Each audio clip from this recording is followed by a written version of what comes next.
Bilad ang bahaw maghapon. Ito po itsura niya kinabukasan. Pwede na po natin lutuin sa mainit na mantika. Hintayin lang po natin bumusa ang rice.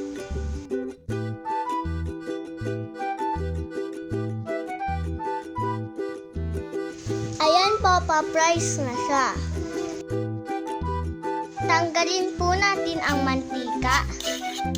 Maglagay ng isang kutsarang asukal, isang kutsarang tubig, isang kutsarang powder milk. Ihalo na po natin ang pa-rice.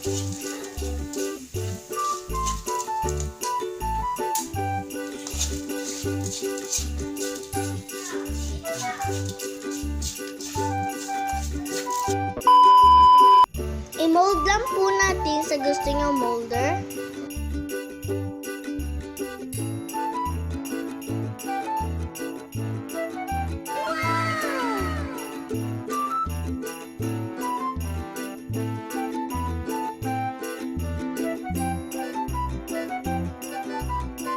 Quack.